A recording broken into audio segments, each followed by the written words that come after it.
Assalamualaikum warahmatullahi wabarakatuh.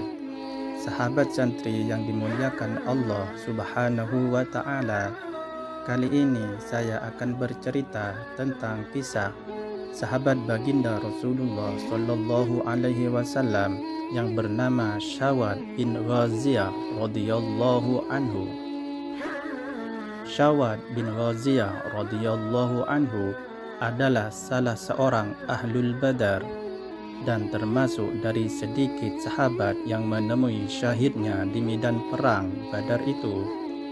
Pada hari berlangsungnya pertempuran, ketika sedang persiapan pasukan, Nabi Shallallahu Alaihi Wasallam mengatur barisan dan meluruskannya, seperti ketika meluruskan saf solat.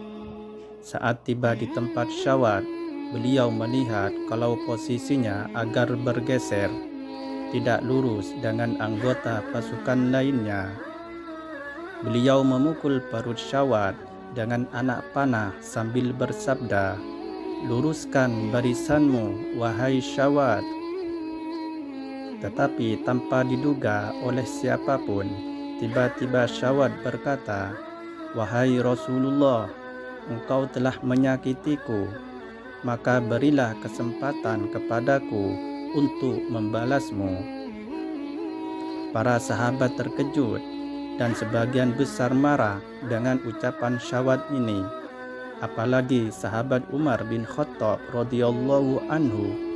Nabi Shallallahu Alaihi Wasallam sendiri sebenarnya terkejut dengan sikapnya itu, tetapi beliau menenangkan mereka sambil menyerahkan anak panah yang dipakai memukul. Beliau bersabda, "Kalau begitu, balaslah wahai Syawad." Sambil menerima anak panah dari tangan Nabi Shallallahu Alaihi Wasallam, Syawad berkata, "Wahai Rasulullah, engkau memukulku di perut yang tidak tertutup kain. Karena itu, hendaklah engkau singkapkan baju engkau." Para sahabat makin marah dengan sikap dan kemauan Syawad yang tidak sepatutnya ini. Tetapi Nabi Shallallahu Alaihi Wasallam tetap menenangkan mereka dan memenuhi permintaan Syawad. Setelah beliau menyingkapkan baju beliau, Syawad segera melemparkan anak panah tersebut dan memeluk perut Nabi Shallallahu Alaihi Wasallam dengan erat sambil menangis bahagia sekaligus meminta maaf kepada beliau. Sekali lagi Nabi Shallallahu Alaihi Wasallam dibuat terkejut dengan tindakan Syawad yang tidak tersangka-sangka ini. Beliau berkata, "Apa-apaan engkau ini Syawad?" Syawad berkata, "Inilah yang aku inginkan ya Rasulullah.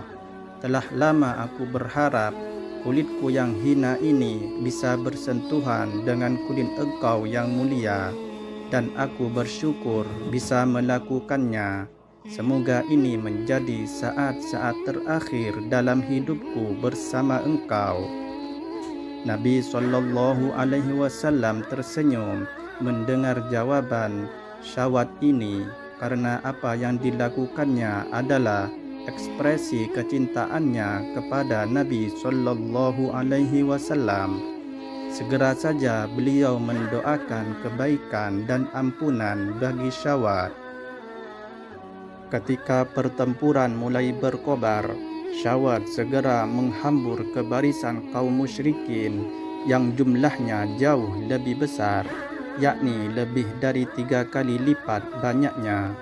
Dengan semangat jihad yang begitu menggelora dan keinginan untuk mencapai syahid di jalan Allah, ia menyerang musuh tanpa sedikit pun rasa takut. Luka tikaman dan sayatan senjata tidak langsung menghentikan langkahnya untuk menghadang serangan kaum musyrikin.